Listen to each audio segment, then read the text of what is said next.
Bonjour à vous mes chers psychocasses, aujourd'hui on va s'intéresser au complotisme. Je voudrais revenir sur un mot, c'est la fameuse théorie du complot là. C'est un complotiste. Qui est un complotiste? S'il y a un an, on se parle ensemble, je dis tu sais Déborah, tu sais ce qui va se passer pour nous? On va être obligé de se signer un papier pour sortir de chez soi. Eh bien, on va t'infliger une torture telle que tous les petits commerçants, tous les bars, toutes les brasseries vont mourir de faim. Tu vas dire, mais t'es un complotiste? Complotiste, hein? Théorie du complot, brûlé, hein? Sur le bûcher, complotiste, hein? Théorie du complot, brûlé, Jean-Marie, ouais, sur le bûcher. Complots qui ont véritablement existé. On va commencer par l'opération Paperclip. Cette opération menée par la CIA s'est déroulée à la fin de la Deuxième Guerre mondiale entre 1945 et 1959. Elle consista à exfiltrer et recruter pas moins de 1600 scientifiques, ingénieurs et techniciens issus de l'Allemagne nazie, afin d'aider les États-Unis à lutter contre l'Union soviétique, mais pas que. Ce programme d'intelligence débuta en secret à la fin de la Deuxième Guerre mondiale et ne sera rendu public qu'en 1973. La CIA a notamment contribué à de nombreux programmes comme l'opération Mockingbird, l'oiseau moqueur, qui débuta également à la sortie de la Deuxième Guerre mondiale en 1948. Cette opération Mockingbird visait à instrumentaliser les médias pour qu'ils soient utilisés à des fins de propagande. La CIA a également déclassifié cette opération. Je vous mets en barre de description le PDF de ce projet. Ou encore, lorsque la CIA mena des programmes de recherche sur la manipulation mentale avec l'opération MK Ultra, qui débuta dans les années 50. L'objectif de ce programme, c'était d'étudier les différentes formes d'influence et de contrôle sur notre esprit. En somme, l'opération MK Ultra permettait le lavage de cerveau auprès de sujets qui ignoraient tout de cette opération afin de créer des espions ou des candidats mandchous. Pour plus de renseignements concernant l'opération MK Ultra, je vous mets en barre de description une vidéo d'un lanceur d'alerte ayant étudié la question. Et pour ceux qui apprécient la lecture, je vous mets en barre de description le lien PDF du projet MK Ultra déclassifié par la CIA. Ce n'est qu'en 1995, 40 ans plus tard, que le gouvernement américain s'excusa pour avoir dissimulé ces opérations secrètes au grand public. Thousands of government-sponsored experiments did take place at hospitals, universities, and military bases around our nation. In too many cases, informed consent was withheld. Americans were kept in the dark about the effects of what was being done to them. The deception extended beyond the test subjects themselves to encompass their families and the American people as a whole. For these experiments were kept secret.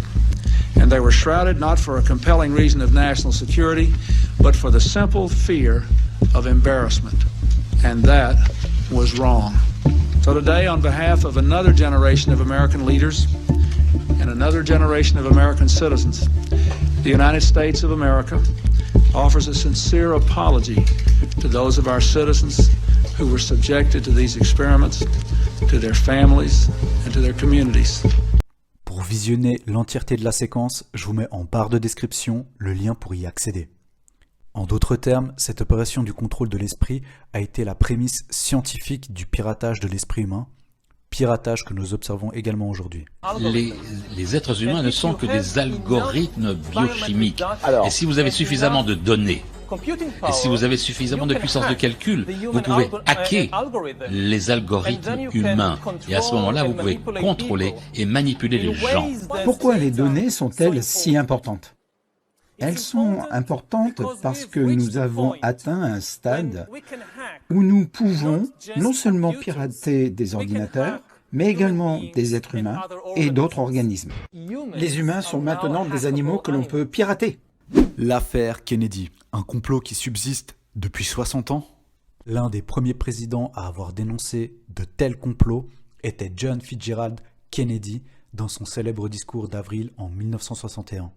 The very word secrecy is repugnant in a free and open society. And we are, as a people, inherently and historically opposed to secret societies, to secret oaths, and to secret proceedings. For we are opposed around the world by a monolithic and ruthless conspiracy that relies primarily on covert means for expanding its sphere of influence, on infiltration instead of invasion, on subversion instead of elections, on intimidation instead of free choice. It is a system which has conscripted vast human and material resources into the building of a tightly knit, highly efficient machine that combines military, diplomatic, intelligence, economic, scientific, and political operations. Its preparations are concealed, not published. Its mistakes are buried, not headlined. Its dissenters are silenced, not praised. No expenditure is questioned, no rumor is printed, no secret is revealed. But I am asking your help in the tremendous task of informing and alerting the American people. Without debate, without criticism, no administration and no country can succeed, and no republic can survive.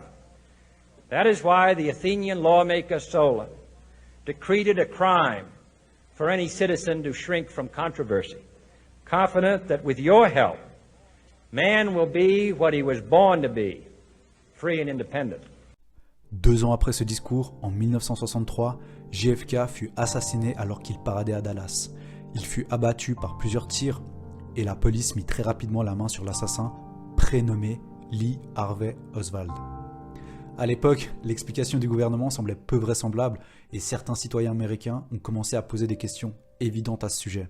C'est en 1964, lorsque les Américains ont commencé à douter du récit officiel, que le concept de théorie du complot entra dans les mœurs.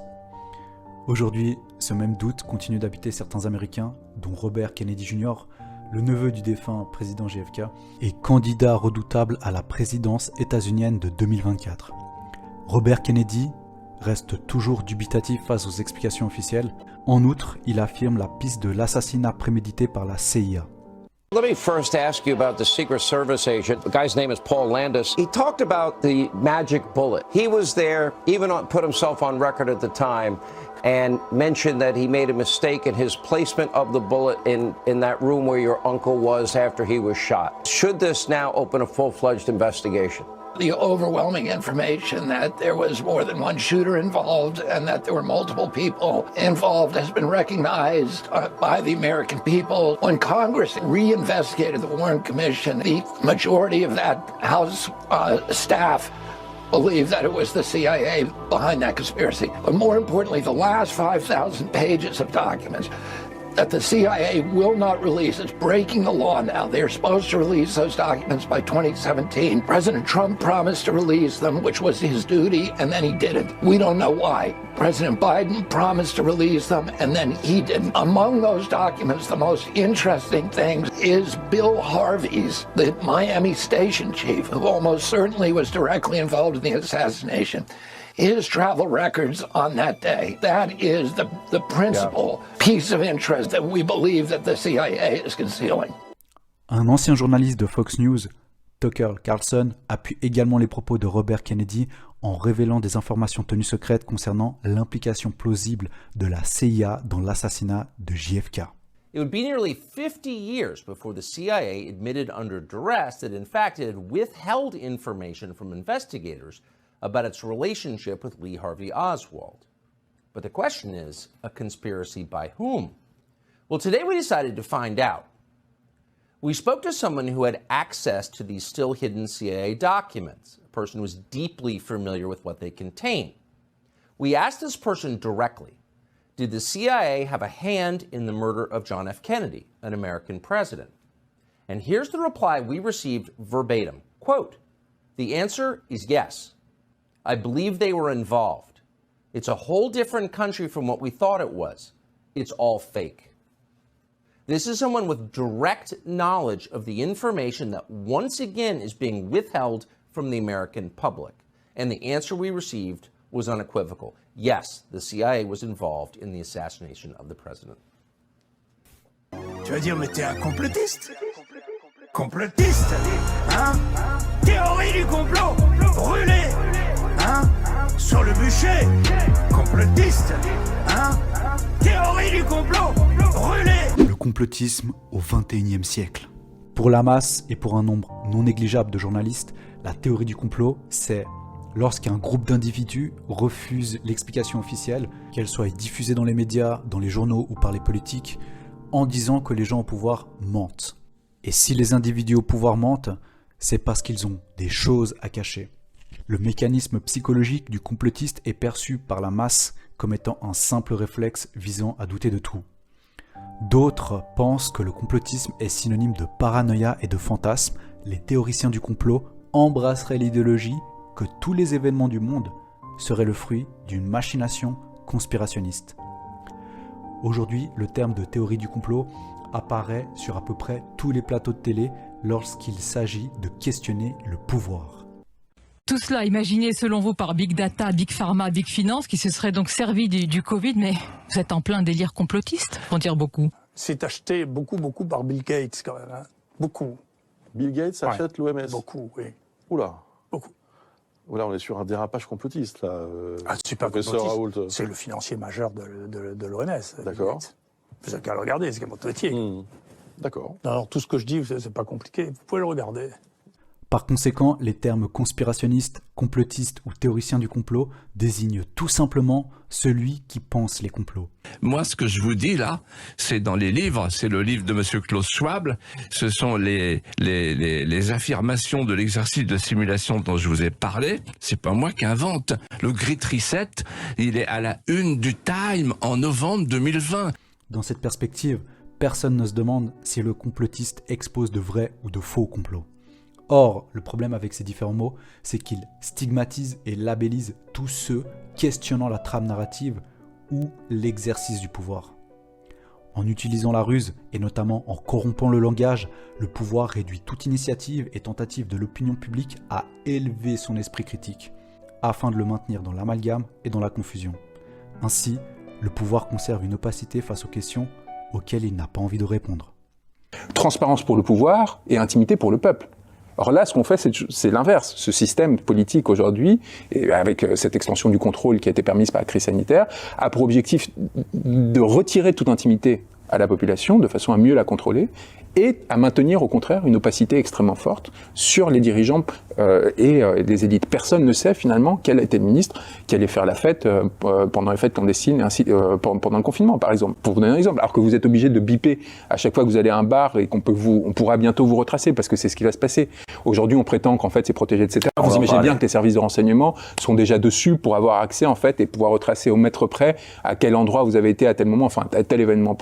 Il y a un moment où il faut arrêter d'être naïf. Il y a évidemment un intérêt à accroître le contrôle de l'État sur ces populations et du coup stabiliser son pouvoir. En fait, deviner à l'avance quels vont être les mouvements qui risquent de le menacer et éviter ce qui s'est passé avec les Gilets jaunes, qui a été un moment de naïveté. Vous dire que c'est pas pour des raisons sanitaires à terme. Mais bien sûr que non, il y a évidemment derrière une volonté d'accroître son pouvoir. Aujourd'hui, la véritable utilisation de ces mots comme théoricien du complot, complotiste, conspirationniste ou erratique servent tout bonnement à discréditer le discours d'un individu usant de sa curiosité et de son esprit critique. L'amalgame était né, la confusion semée et la liberté de penser oblitérée. Par ailleurs, j'ai fait une vidéo sur les mécanismes qui poussent l'individu à vouloir restaurer sa liberté. Je vous en dis plus en fin de vidéo. À qui profite réellement cette perversion du langage ? Dans l'histoire de l'humanité, une minorité d'individus qu'on pourrait qualifier de super-élites a toujours bénéficié de privilèges aux dépens de ceux qui en sont dépourvus, c'est-à-dire nous, le peuple.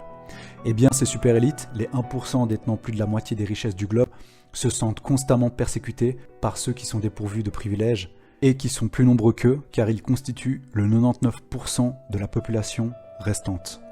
Cette minorité super-élitiste se nourrit d'un délire paranoïaque que le peuple pourrait probablement prendre conscience qu'on leur a confisqué des privilèges et que ce dernier voudrait les récupérer.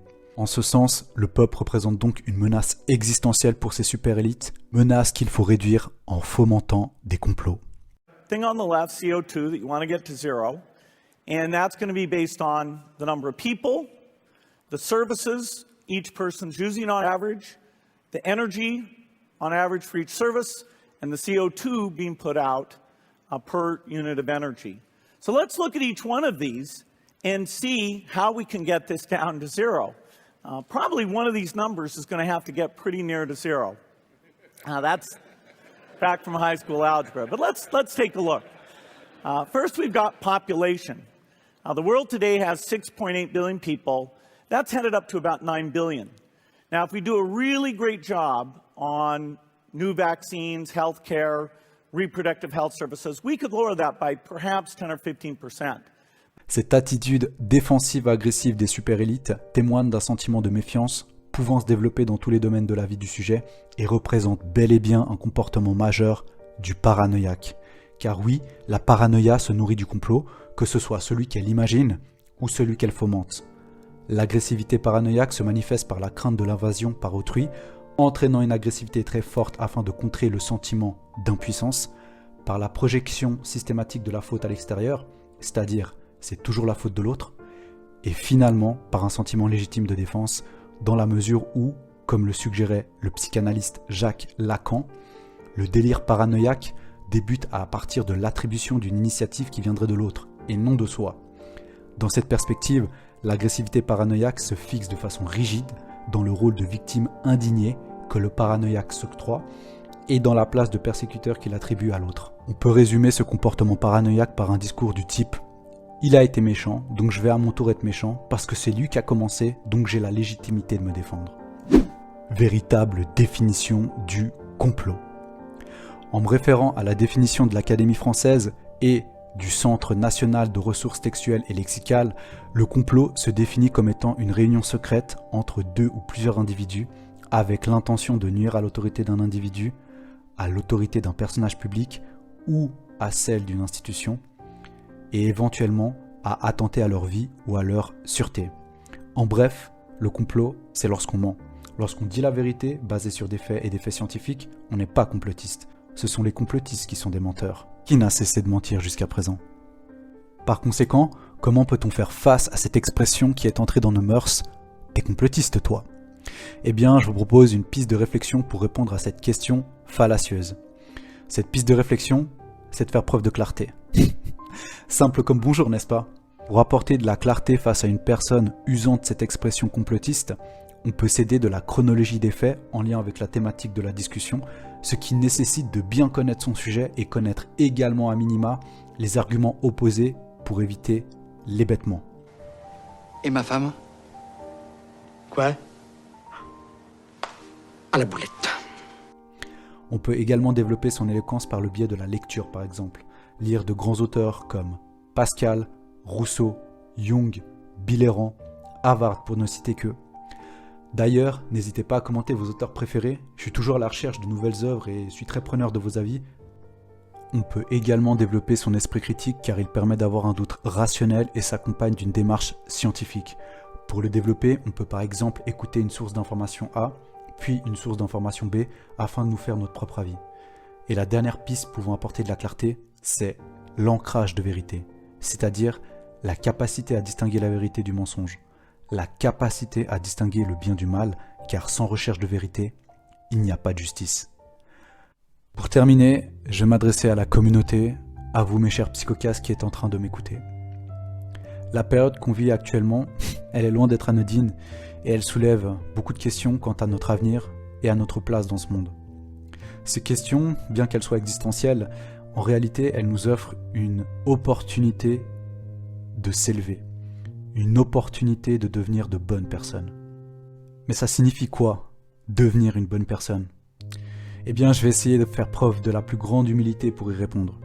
À mon humble avis, une bonne personne, c'est quelqu'un d'honnête, quelqu'un de courageux, quelqu'un de reconnaissant, quelqu'un de gentil, de responsable, une personne intègre qu'on ne peut pas corrompre, disposant d'une moralité et qui a conscience qu'il n'est pas le seul à vivre sur cette magnifique planète.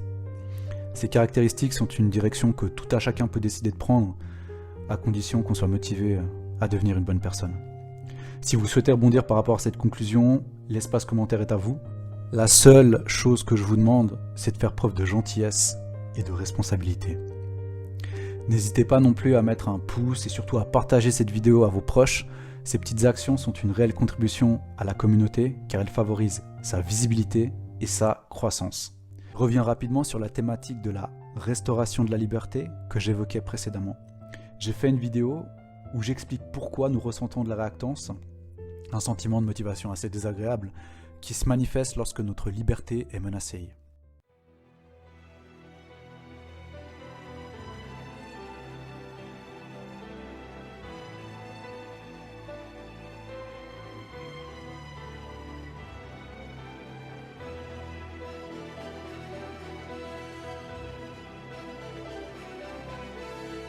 Et surtout, j'apporte des pistes de réflexion permettant de recouvrer notre liberté.